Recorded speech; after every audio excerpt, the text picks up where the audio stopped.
No, no, no, no, no, no, no, no. Hey YouTube, welcome back to another episode of Vin Plays with Fantasy Football. We're still in week 3. I just wanted to make another really short video in continuation of my week 3 starters. Just because the complexion of our team has changed a little bit since the last time I recorded. As you can see down here, I have now Allen Robinson on my squad. I ended up making a trade last night with my buddy who's the manager of Blue Balls over here. I ended up trading him David Montgomery straight up for Allen Robinson. I did this for a couple of reasons, and it makes sense for both of our teams. If you look at his team over here, he's pretty strong at wide receiver. He has Juju Smith-Schuster, he has Mike Evans, but he is really relatively weak at running back.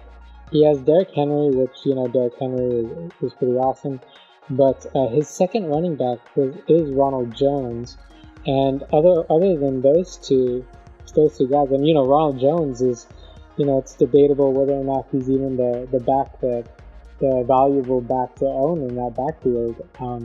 Leonard Fournette just looks like he stole that job away from him during the last game. So other than that, he's pretty thin at running back. His bench, I'm not a big fan of just in general. But yeah, so we ended up just trading straight up for Allen Robinson. More so because we kind of have the opposite problem on our team. Well, maybe not so much the opposite problem, but we have a bunch of running back depth. So I just decided that maybe I'll cash some of that in for Allen Robinson, particularly during this week, because it looks like now, and to many of our surprises, Davante Adams is very doubtful to be playing this Sunday. Apparently, his injury from last week wasn't as shallow as we initially anticipated or thought.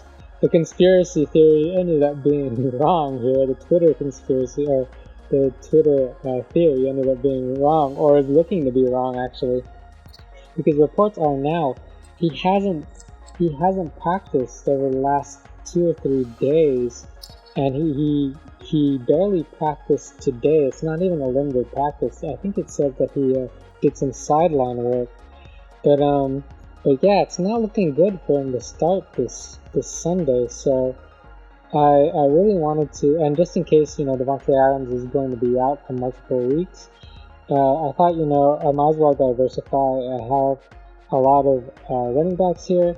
Some of them are injured. Raheem Mostert, I'm anticipating Raheem Mostert won't be out for too long, like maybe 1 week or 2 weeks. But we still have Antonio Gibson here, and Damien Harris is going to be coming off of IR after this week, or is going to be eligible to come off IR after this week. And then Le'Veon Bell should be able to come off IR the week after that, I think, like week 4 or week 5. So we do have a bunch of running backs here. So I just thought, I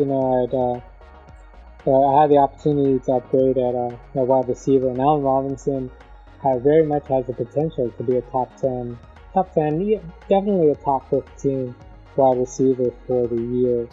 So yeah, we traded. I think we traded that for Allen Robinson, and yeah, that's pretty much the situation now. Since Davante Adams is probably not going to play, and we probably won't know until well into Sunday, he does have the night game. So right now, my plan would be to find out if Davante Adams is playing, and if he's not playing, then I'm probably going to plug in.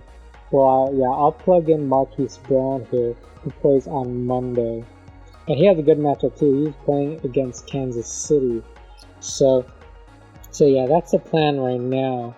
Actually, just knee-jerk reaction, I ended up grabbing Marquez Valdes-Scantling when it became unlikely for Davante Adams to play this Sunday. But in hindsight, I probably didn't need to pick him up since I have Marquise Brown. So I ended up putting up a couple of waiver claims for some guys who were dropped. So I put in a waiver claim for N'Keal Harry, just because of how much work he's getting.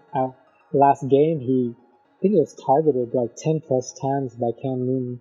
So I think he has real potential to be maybe the number one on that team, maybe overtake Julian Edelman, or like be a 1A, 1B to Julian Edelman. So I put in a waiver claim for him, and then I put a waiver claim in just in case we don't get N'Keal Harry.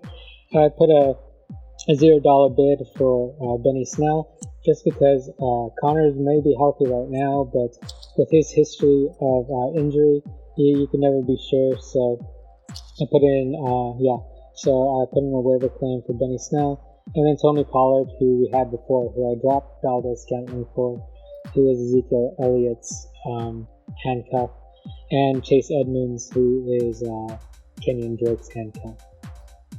So yeah, I just thought I'd make a quick little video here to update our situation here going into week 3.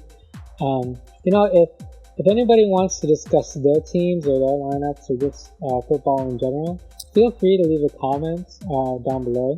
It's like I'm not an expert or anything. I'm just a very enthusiastic football enthusiast. But if anybody wants to talk about this kind of stuff, feel free to leave a comment below. And as always, thanks again for watching another episode of Win Plays Fantasy Football, and I'll see you next time.